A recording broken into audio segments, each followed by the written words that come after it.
Hello everyone, आज हम लोग क्लास 10th का चैप्टर नंबर 4 क्वाड्रेटिक इक्वेशन की एक्सरसाइज 4.3 का क्वेश्चन नंबर 9 डिस्कस करेंगे। Question number 9 is here student, it is very important question for 10th class. So question number 9 में क्या है स्टूडेंट आप लोगों के पास, इसने कहा कि 2 water taps together can fill a tank in, ये आपको मिक्स फ्रैक्शन गिवन है 9/3/8R। ठीक है, कहने का क्या मतलब हुआ, इसने कहा कि 2 वाटर टैप्स टुगेदर, कि अगर आपके पास 2 टैप्स एक साथ, ठीक है, अगर हो तो वो एक वाटर टैंक को फिल करने में कितना टाइम लेती है, 9/3/8R लेती है। ठीक है, तो ये तो स्टूडेंट आप लोगों को जो टाइमिंग गिवन है ये तो आपको मिक्स फ्रैक्शन में गिवन है। ठीक है, अगर आप इस मिक्स फ्रैक्शन को सोल्व करते हैं तो आपको पता चल जाएगा कि ये जो 2 टैब्स हैं वो इस टैंक को फिल करने में प्रॉपर कितना टाइम लेती है। ठीक है, तो हम पहले क्या करते हैं, इसके टाइमिंग को ही नोट कर लेते हैं कि ये 2 टैब्स कितना टाइम लेती है। ठीक है, तो इसको पहले सोल्व कर लेते हैं। सोल्व कैसे करते हैं मिक्स फ्रैक्शन को, डिनोमिनेटर में जो भी आपका पार्ट होता है उसको जो होल नंबर होता है उससे मल्टीप्लाई करते हैं, फिर उसके बाद जो न्यूमिनेटर में जो भी आपका नंबर होता है उससे हम क्या करते हैं, ऐड करते हैं। तो 9 को हमने पहले 8 से क्या करें, मल्टीप्लाई किया, न्यूमिनेटर में क्या है 3, उससे हमने क्या कर देना है, ऐड करना है। तो हमारे पास ये हो जाएगा 9 को 8 से मल्टीप्लाई करोगे तो कितना आएगा स्टूडेंट, 72 प्लस आपके पास 3 आ जाएगा डिवाइडेड बाय 8 हो जाएगा। 72 में अगर हम 3 को ऐड करते हैं तो कितना आता है, 75 डिवाइडेड बाय 8। ठीक है, अभी भी हमें यहाँ पे टाइम कंफर्म नहीं हुआ तो हम क्या करेंगे, डिवीजन कर लेंगे। तो डिवाइड करते हैं, 75 यहाँ पे आ जाएगा, 8 आ जाएगा। ठीक है, 8 के टेबल में 75 आता है नहीं, लेकिन इससे थोड़ा कम आता है तो क्या आता है, 9 पे आता है, 72 हो जाएगा, माइनस करेंगे तो 3 आ जाएगा। अब 8 के टेबल में 3 तो नहीं आता, पॉइंट लगाएंगे 0 आ जाएगा, तो 8 3 जा कितना होता है, 24 हो जाएगा। यहाँ पे 1 कैरी करेंगे, 10 में से 4 गया 6 आ जाएगा, 0 आ जाएगा। फिर 8 7 जा क्या होता है स्टूडेंट, 56 होता है। यहाँ पे 1 कैरी करेंगे, 10 में से 6 गया, आपके पास कितना आ जाएगा 4। तो आपके पास जो टाइमिंग है वो क्या आ जाएगी, 9.37 आपके पास आ रहा। कहने का क्या मतलब हुआ कि जब आपके पास 2 वाटर टैप्स एक साथ ओपन की जाएंगी एक वाटर टैंक में, तो उसको वो टैंक को फिल करने में कितना टाइम लेगी, 9h37। ठीक है, तो ये जो फर्स्ट लाइन है उसका मीनिंग तो आपका ये हो गया। ठीक है, अब इसके हम सेकंड लाइन पे आते हैं। इसमें क्या बोला, इसने कहा कि the tap of larger diameter take 10R less than the smaller one to fill the tank separately. कहने का क्या मतलब हुआ कि अभी तक जो था वो आप लोगों का जो 2 टैब्स थी वो एक साथ वर्क कर रही थी। ठीक है, but according to your question अब इसने क्या बोला है कि अगर वो टैप जो है वो सेपरेट हो जाए, ठीक है, जो लार्जर टैप है वो अलग हो जाए और जो स्मॉलर टैप है वो अलग हो जाए। ठीक है, तो मैंने यहाँ पे इसने कहा ना to fill the tank separately, तो हमने यहाँ पे इन 2 टैप्स को हमने सेपरेट कर लिया। सेपरेट करके मैंने इस वाली टैप का नेम लार्जर टैप दे दिया और इस वाली टैप का नेम मैंने क्या दे दिया, स्मॉलर टैप दे दिया। ठीक है, अब हम इनके बारे में डिस्कशन करेंगे क्वेश्चन के अंदर कि स्मॉलर टैप के बारे में क्या बोला हुआ है और लार्जर टैप के बारे में क्या बोला हुआ है। ठीक है, आप चेक कीजिए, इसने लार्जर टैप के बारे में बताया। लार्जर जो टैप है उसका जो डायमीटर है वो टेक करता है 10R less than the smaller one. ठीक है, कहने का मतलब ये हुआ कि आपको ये चेक कीजिए कि लार्जर टैप के बारे में थोड़ी बहुत ही आपको इन्फॉर्मेशन गिवन है, लेकिन आपको स्मॉलर टैप के बारे में कोई भी इन्फॉर्मेशन नहीं है। तो जिसके बारे में इन्फॉर्मेशन नहीं होती है फर्स्ट ऑफ ऑल हम उसी के बारे में सोचते हैं। तो यहाँ पे स्मॉलर टैप के बारे में कुछ कंफर्म नहीं है, तो हम पहले स्मॉलर टैप के बारे में इलेक्ट कर लेते हैं कि जो स्मॉलर टैप है वो इस टैंक को फिल करने में कितना टाइम लेती है। सपोज कर लेते हैं कि वो XR लेती है। ठीक है, अब हम वर्क करेंगे क्योंकि जो लार्जर टैप है वो भी डिपेंडेड किस पे थी, स्मॉलर वर्क पे थी ना, तो हम लार्जर टैप पे काम करेंगे। लार्जर टैप के बारे में क्या बताया हुआ है, उसने कहा कि लार्जर टैप जो है वो 10R लेस है, किससे है, स्मॉलर से। अभी आपने बताया कि जो स्मॉलर टैप है वो कितना लेती है, X लेती है, और वो लार्जर के बारे में क्या बताया होगा कि वो 10R लेस लेती है। तो X माइनस 10 आपके पास क्या हो जाएगा आर। ठीक है, तो आपको क्या है, स्मॉलर के बारे में हमने यहाँ पर क्या ले लिया कि वो एक्स आर लेती है, और लार्जर के बारे में क्या ले लिया कि वो जो स्मॉलर से 10 आर लेस लेती है। तो स्मॉलर ये रहा, लेस मीन्स नेगेटिव, और 10 के बारे 10 आर बोला तो हमने यहाँ पर 10 आर ले लिया। ठीक है, यहां तक हो गया आप लोगों के 2 लाइन्स के बारे में। अब देन इसकी थर्ड लाइन क्या कहती है स्टूडेंट, इसने कहा कि find the time in which each tap can separately fill the tank. अब आपको क्या बताना है कि जैसे हमने ये टैप्स जो हैं वो सेपरेट की हुई हैं, तो अब आप लोगों को ये बताना है कि जो स्मॉलर टैप है वो इस टैंक को फिल करने में कितना टाइम लेती है। ठीक है, और ये जो लार्जर टैप है इस टैंक को फिल करने में कितना टाइम लेती है, ये आप लोगों को यहाँ पे बताना है। ठीक है, क्योंकि हमने लार्जर जब हमारी 2 टैप्स टुगेदर थी उसके बारे में हम यहाँ पे टाइम निकाल चुके हैं कि वो 9 आवर 37 मिनट लेती थी। ठीक है, अब हम अपने क्वेश्चन को सोल्व करते हैं। जैसे जैसे हमने क्वेश्चन में स्टडी किया है स्टूडेंट, वैसे वैसे हम इसको यूज करते चले जाएंगे। ठीक है, तो हम यहाँ पे क्या करेंगे कि time taken by smaller tap. ठीक है, ये तो मैंने आप लोगों को यहाँ पे डायग्राम के लिए ऐसे ही बता देना, हम इसको लिखेंगे भी तो हम यहाँ पे इस तरह से लिख के दिखाएंगे कि time taken by smaller tap, कितना टैप ले रही है स्टूडेंट, एक्स आर ले रही है। ठीक है, सो time taken by larger tap, अब लार्जर टैप कितना ले रही है, एक्स माइनस 10 आर। ठीक है, अब देखो स्टूडेंट, क्योंकि इस क्वेश्चन में आपको बोला हुआ था ना कि सेपरेटली, ठीक है, आपको लार्जर के बारे में भी और स्मॉलर के बारे में भी सेपरेट बताना है। ठीक है, तो हम यहाँ पे केस भी 2 डिस्कस करेंगे। ठीक है, केस नंबर 1 जो है वो हम स्मॉलर टैप के लिए डिस्कस करेंगे, और जो केस सेकंड रहेगा वो हमारा लार्ज टैप के लिए रहेगा। ठीक है, तो केस नंबर 1 हम यहाँ डिस्कस कर रहे हैं वो स्मॉलर के लिए। ठीक है, तो हम यहाँ पे बोल रहे हैं कि स्मॉलर टैप, ठीक है, स्मॉलर टैप, ये वाली इस टैप के बारे में हम बात कर रहे हैं। Smaller tap can be filled it.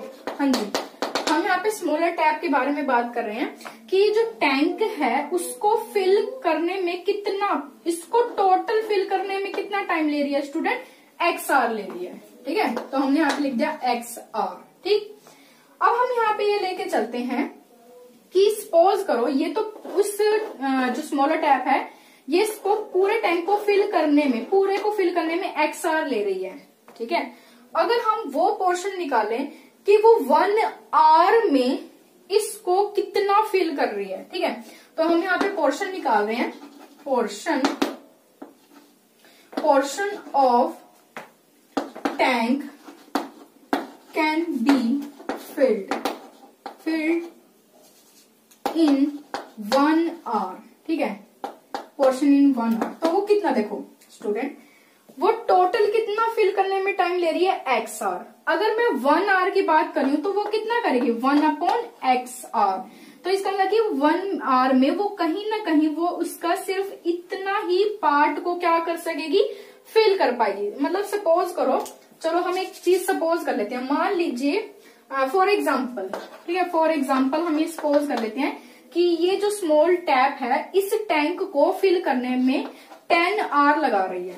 ठीक है, 10 आवर लगा रही है। अगर मैं 1 आवर के बारे में बताऊं, अगर वो 1 आवर में निकालेगी, अगर हम कहते हैं कि वो 1 आवर में कितना लेगी टाइम, तो हम 1/10 निकालते हैं ना, तो ये कहीं ना कहीं वो इसका इतना पार्ट उसको क्या करेगी, फिल करेगी। तो वो सेम है कि portion of the tank can be fill in 1 hour. 1 hour में कितना करेगी, 1/x आवर, वो इतना ही उसका पोर्शन क्या करेगी, फिल करेगी। ठीक है, अब आप ये चेक कीजिए स्टूडेंट, जब वो 2 वाटर टैप्स टुगेदर, ठीक है, जब वो 2 टैप्स थी, जैसे ये 2 टैप्स थी, इस वाटर टैंक को फिल करने में टोटल कितना टाइम ले रही थी, 75/8 आवर ले रही थी। ठीक है, तो हम यहाँ पे वही पोर्शन निकालेंगे इसका कि portion of tank can be filled in 75/8 hour which is equal to, अब देखो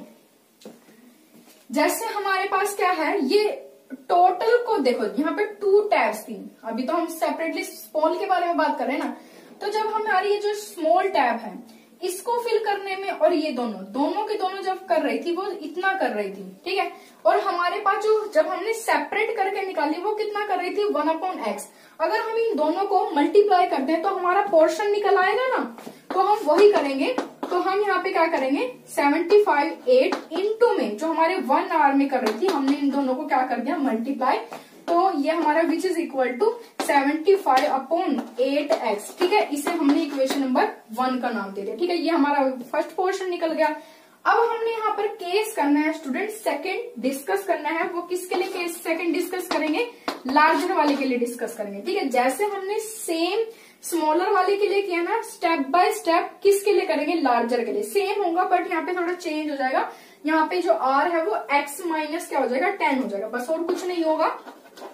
लार्जर टैप, ठीक है, larger tap can be fill the tank, ठीक है।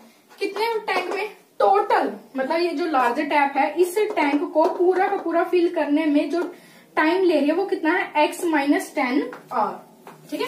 तो वो लिखा हमने x माइनस 10r। फिर उसके बाद हमने आप लिखा कि पोर्शन वही सेम कि वो 1 आवर में इसके पोर्शन को कितना कवर करेंगे, ठीक है। तो पोर्शन ऑफ आपके पास क्या है, tank can be fill in 1 hour. तो वो क्या होगा स्टूडेंट, 1/x माइनस 10r, ये हो जाएगा हमारा, ठीक है। अब मैं यहां से इसको रब कर देती हूँ।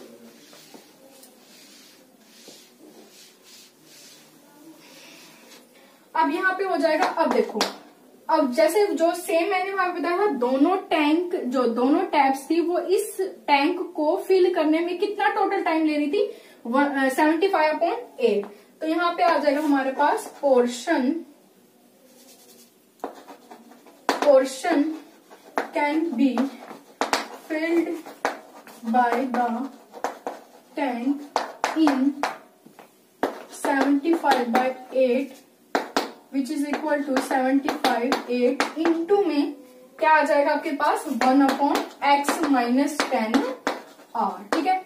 अब इसको मल्टीप्लाई कर लो, आपके पास कितना आएगा, चलो उसको इतना ही रहने दो। तो ये हमारी इक्वेशन नंबर 2 हो गई है, ठीक है स्टूडेंट। अब इक्वेशन नंबर 1 आपके पास ये रही, इक्वेशन नंबर 2 आपके पास क्या आ गई, ये आ गई है, ठीक है।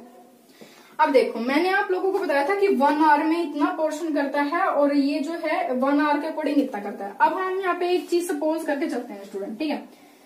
हमने यहाँ पे ये कहा है कि 2 वाटर टैप्स जो हैं, अगर वो एक टैंक को फिल करती हैं तो उसको प्रॉपर ही फिल करेंगे ना, कितने आवर में, 9.37। इसका मतलब ये हुआ कि 9 जो आवर है और 37 मिनट में ये दोनों की दोनों टैप जो है वो उस टैंक को फिल कर देती हैं, ठीक है। अब हम यहाँ पे सपोज कर लेते हैं, अपनी तरफ से सपोज करना है क्योंकि हमें इसको कंप्लीट बताना है, ठीक है। कंप्लीट बताएंगे, कैसे करेंगे, देखो, क्योंकि ये छोटी टैब है स्टूडेंट, ठीक है, ये स्मॉलर टैप है, इस टैंक को फिल करने में हम सपोज कर लेते हैं कि ये जो है वो कितना पोर्शन फिल करती है, 1/4।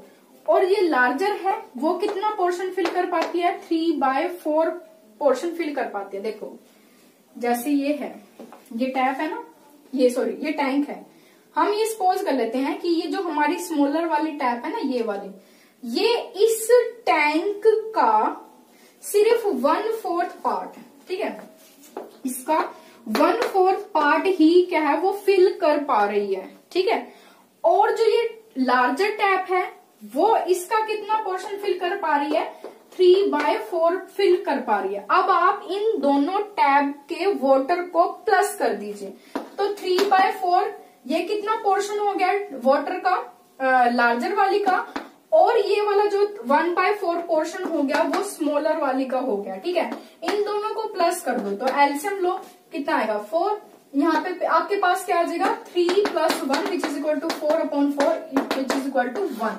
इसका मतलब है कि हमने जो स्मॉलर वाले का लिया है और जो लार्जर वाले का पोर्शन दोनों का वाटर का ऐड किया है तो वो 1 आ रहा है। इसका मतलब ये हुआ कि हमारा कहीं ना कहीं इन दोनों को पोर्शन करने ऐड करने पर ये दोनों की दोनों टैब जो है इस वाटर को जो टैंक है उसको क्या कर देती हैं, फिल कर देते हैं। आपको इतना कुछ सोचने की वैसे जरूरत नहीं है, इसका सिर्फ मेरा रीजन ये था कि हम जब इन दोनों इक्वेशन को, ठीक है, फर्स्ट और सेकंड इक्वेशन को जब मैं प्लस करूंगी ना तो हम इक्वल के जो हमारे राइट हैंड साइड है वो वहां पे हम 1 रखेंगे। बस मैंने आपको ये 1 का रीजन बताया कि वहां पे हम 1 क्यों रखेंगे, ठीक है, उसका ये रीजन है। ठीक, अब हम इसको क्या करते हैं, इक्वेशन 1 और 2 को हम क्या करेंगे स्टूडेंट, अब ऐड करके दिखाएंगे। ठीक है, now from equation 1 and 2 we get, ठीक है, तो इक्वेशन नंबर 1 से हमें क्या मिला 75/8x प्लस, अब हमारे पास क्या है 75 8 इंटू में कर लो चाहे, तो ये आपके पास क्या आ जाएगा x माइनस 10, ठीक है, ये हो गया। मल्टीप्लाई कर लो ना, इसको इससे मल्टीप्लाई करोगे तो यही आएगा ना आपके पास, एक किस्म से आपके पास ये आ जाएगा। ठीक है, तो 1 हट जाएगा, तो वो मैंने यहाँ पे लिख लिया। और विच इज इक्वल टू 1, ये रीजन समझ आया। ये 1 का रीजन क्या है, वही है कि मैंने उस स्मॉलर वाली का जो है स्मॉलर टैब का 1/4 लिया है और जो लार्जर वाली है उसका 3/4 पोर्शन लिया है, तभी जाके मुझे क्या मिला है 1। ये रीजन 1 उस रीजन से है। ठीक है, अब उसके बाद हम यहाँ पे क्या करेंगे स्टूडेंट, इसका हम क्या करेंगे एलसीएम लेंगे। ठीक है, क्या कर सकते हैं स्टूडेंट, देखिए 75 यहाँ पे 75 यहाँ पे 75 को बाहर लिख लिया, 8 यहाँ पे, तो 8 को यहाँ पे रख लिया। ठीक है, कॉमन ले लिया, मतलब 75 को और 8 यहाँ कॉमन ले लिया, तो 1/x आ जाएगा प्लस 1/x माइनस 10 आ जाएगा, विच इज इक्वल टू 1। ये 75/8 है, इक्वल के इस साइड आएगा। ठीक है, 75 न्यूमिनेटर में है, डिनोमिनेटर में आ जाएगा, 8 डिनोमिनेटर में न्यूमिनेटर में आ जाएगा। ठीक है, तो 1/x प्लस 1/x माइनस 10 किया आ जाएगा, विच इज इक्वल टू, ये इक्वल के साइड आएगा, तो ये क्या हो जाएगा रिवर्स हो जाता है, ऐसे हो जाएगा ये। अब यहाँ पे हम क्या कर सकते हैं स्टूडेंट, इसका एलसीएम ले लेंगे, x नेगेटिव 10। ठीक है, डिनोमिनेटर से डिवाइड, न्यूमिनेटर से क्या करते हैं मल्टीप्लाई, x कैंसिल हो जाएगा, तो क्या आ जाएगा x माइनस 10 आ जाएगा, प्लस आ जाएगा, ये से ये कैंसिल हो जाएगा, x आ जाएगा, विच इज इक्वल टू 875। ठीक है, ये आ गया। फिर इसके बाद हम यहाँ पर क्या करेंगे स्टूडेंट, x और x कितना हो जाएगा 2x हो जाएगा, नेगेटिव 10 आ जाएगा, मल्टीप्लाई करेंगे x का स्क्वायर नेगेटिव 10x हो जाएगा, विच इज इक्वल टू आपके पास क्या हो जाएगा 8/75 हो गया। ठीक है, ये आ गया। अब इसको हम यहाँ पे कर लेते हैं क्रॉस मल्टीप्लाई कर लेते हैं। ठीक है, क्रॉस मल्टीप्लाई किया तो 75 किससे मल्टीप्लाई होगा 2x माइनस 10 से, which is equal to x किससे मल्टीप्लाई होगा x का स्क्वायर नेगेटिव 10 ऑफ x से। ठीक है, फिर उसके बाद हम यहाँ पर मल्टीप्लाई कर लेते हैं, 5 2 10 1 7 2 14 और 1 15, x हो जाएगा नेगेटिव आपके पास कितना हो जाएगा 750, which is equal to 8x का स्क्वायर नेगेटिव 80x हो जाएगा आपके पास। ठीक है, अब हम क्या करेंगे, x के स्क्वायर वाली को अलग कर लेंगे, x वालों को अलग कर लेंगे और कांस्टेंट वालों को अलग कर लेंगे। ये वाली जो टर्म है ये देखो, इसको मैंने सेम एज इट इज यहाँ पे लिख लिया।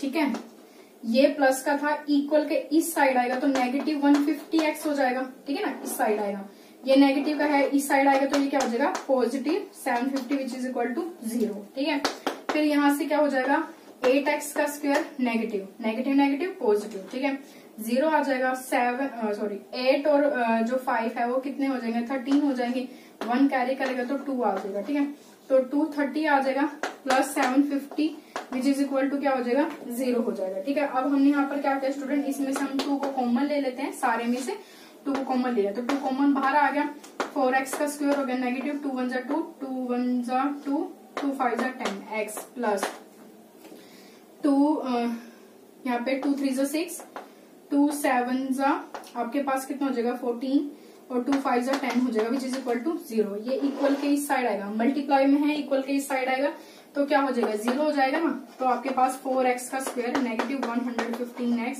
Plus 3 7 which is equal to, देखो ये 2 मल्टीप्लाई में ना इक्वल के इधर आएगा तो डिवाइड में हो जाएगा तो क्या हो जाएगा 0 हो जाएगा। ठीक है, अब आप यहाँ पे ये चेक कीजिए कि ये कौन सी इक्वेशन है आपकी, क्वाड्रेटिक इक्वेशन है। तो जैसे आप लोग क्वाड्रेटिक इक्वेशन को सोल्व करते हैं वैसे ही हम इसको सोल्व करेंगे। ठीक है, तो इसको सोल्व कर लेते हैं। यहाँ पे हम सोल्व करेंगे। पहले आप ये चेक कीजिए, आपको 4 को, ए आपके पास क्या है 4 है, ठीक है। 4 को किससे मल्टीप्लाई करना है, 375 से मल्टीप्लाई करना है। फिर उसके बाद हमने सेकंड स्टेप क्या रहता है हमारे पास, एलसीएम लेना होता है। एलसीएम लेने के बाद हमने वहां पे चेक करना होता है कि वो मल्टीप्लाई करने पे सी आए और ऐड और सब्ट्रैक्ट करने पे क्या आए, बी आना चाहिए, ठीक है। तो यहाँ पे हम कर लेते हैं, ये आ जाएगा 4x का स्क्वायर, ठीक है। यहाँ पे चेक कर लेते हैं 4 इंटू स्टेप नंबर 1 क्या होता है, a इंटू सी। तो a हमारे पास क्या है 4 है और c हमारे पास कितना है 375 है। इसको मल्टीप्लाई करोगे तो 20, ठीक है, 4 और 15, ठीक है। तो मतलब आपके पास इतना आया, ठीक। फिर उसके बाद हमें इसका क्या करना है, एलसीएम लेना है, ठीक है। अगर हम इसका एलसीएम लें तो वो हमारे पास क्या आना चाहिए, मल्टीप्लाई करने पे बी आना चाहिए और ऐड और सब्ट्रैक्ट करने पे क्या आना चाहिए, ये आना चाहिए बी, ठीक है। मल्टीप्लाई करने पे सी वाला पोर्शन आना चाहिए और ऐड और सब्ट्रैक्ट करने पे बी आना चाहिए।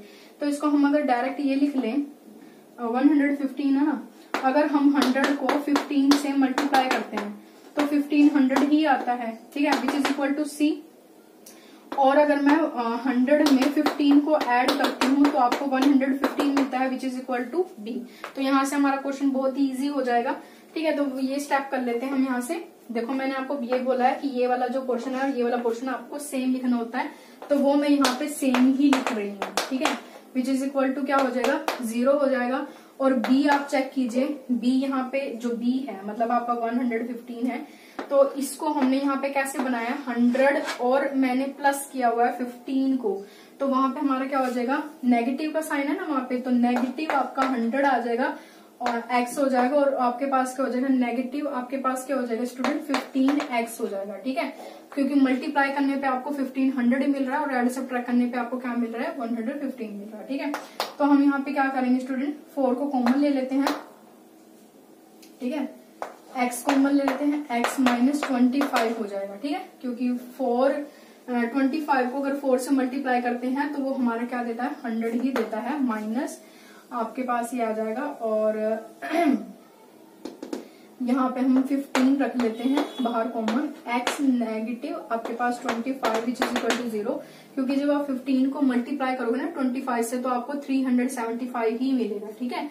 तो यहाँ से हमारी जो ये देखो ये पेयरिंग है वो सेम आ चुकी है, तो x minus 25 which is equal to 0, ठीक है। आप ऐसे लिख लीजिए पहले, फिर यहाँ पे 4x minus 15 which is equal to 0। अब आपको पता है कि a into b which is equal to 0, इसका मतलब क्या होता है, a इक्वल टू 0 और b इक्वल टू क्या होता है, 0 होता है। तो यहाँ से x नेगेटिव 25 इक्वल टू 0 हो जाएगा और आपका 4x minus 15 which is equal to 0 हो जाएगा। तो यहाँ से x which is equal to 25 आ जाएगा और 4x which is equal to 15 हो जाएगा। ये नेगेटिव का पॉजिटिव हो जाएगा, तो x की वैल्यू यहाँ पे 15/4 हो जाएगी और यहाँ पे x की वैल्यू जो है वो 25 हो जाएगी, ठीक है। अब इसको डिवाइड कर लेते हैं, 15 को 4 से डिवाइड कर लेते हैं, तो क्या आएगा स्टूडेंट, ये हो जाएगा 12 आ जाएगा, तो यहाँ पे कितना आ जाएगा, 3 हो जाएगा, ठीक है। पॉइंट लगाओगे, 0 लगाओगे, ये हो जाएगा। यहाँ पे इसको 2 कैरी करोगे तो 0 हो जाएगा, 5 हो जाएगा, ठीक है। तो कैरी इसका मतलब x की वैल्यू 3.75 आ गई है यहाँ से, ठीक है। और यहाँ पे x की वैल्यू कितनी है, 25 है, ठीक। तो अब आप ये चेक कीजिए, अगर आप x की वैल्यू जो है वो 3.75 लेके चलते हो, ठीक है। मैं आप लोगों को थोड़ा सा ध्यान कर दूं कि जो हमारे पास स्मॉलर टैब थी वो हमारे पास क्या थी, x थी, और जो हमारे पास लार्जर हमारे पास जो टैब थी वो हमारी x माइनस 10 थी, ठीक है। ये x r टाइम लेती थी, ये x माइनस 10 r टाइम लेती थी, ठीक है। अगर सपोज कर लेते हैं कि x जो है वो 3.75 है, एक टाइम के लिए सपोज कर लो, तो हम यहाँ पे 3 अगर हम यहाँ पे इसको ये लेके चलते हैं तो यहाँ पे चेक कीजिए 3.75 में से अगर हम 10 को सब्ट्रैक्ट करते हैं तो आपको नेगेटिव में आंसर मिलता है, लेकिन आपका टाइम कभी भी नेगेटिव नहीं होता है। तो हम वो नेगेटिव वाला जो केस है वो मतलब जो ये वाला पोर्शन, ये जो हम x की जो ये वाली है इसको हम नेग्लेक्ट करते हैं, क्यों, क्योंकि टाइम हमारा कभी भी नेगेटिव नहीं आता और ये वाली वैल्यू हमें क्या दे रही है, नेगेटिव दे रही है। इसलिए हम क्या लेके चलेंगे, जो स्मॉलर टैब है ठीक है, smaller tap x which is equal to 25 आर, ठीक है। और जो हमारे पास लार्जर टैप है वो हमारे पास कितनी x minus 10 which is equal to x कितना है 25 आया, माइनस आपके पास क्या हो जाएगा 10 हो जाएगा। तो यहाँ पे हमारे पास क्या आ जाएगा स्टूडेंट 15 आपके पास क्या हो जाएगा r। तो मतलब जो हमें ये बताना था कि जो दोनों अगर हम टैप्स को सेपरेट कर देते हैं तो जो स्मॉलर टैप है वो उस टैंक को फिल करने में कितना टाइम ले रही थी, वो 25 आर लेगी, और जो लार्जर टैप है वो कितना टाइम लेगी 15 आर लेगी, ठीक है। लेकिन अगर दोनों टैप को ज्वाइन कर दिया जाएगा तो वो कितना टाइम लेगी 9 आर 37 मिनट, ठीक है। आई होप कि आप लोगों को ये क्लियर होगा। इंपॉर्टेंट है आपका क्वेश्चन नंबर 9 भी और क्वेश्चन नंबर 8 भी। इस टाइप के क्वेश्चन टैप वाले हो गए, ठीक है, एज वाले क्वेश्चंस हो गए, ट्रेन वाले क्वेश्चंस हो गए, तो आपके इंपॉर्टेंट होता है, आप लोग अच्छे से करना, ठीक है।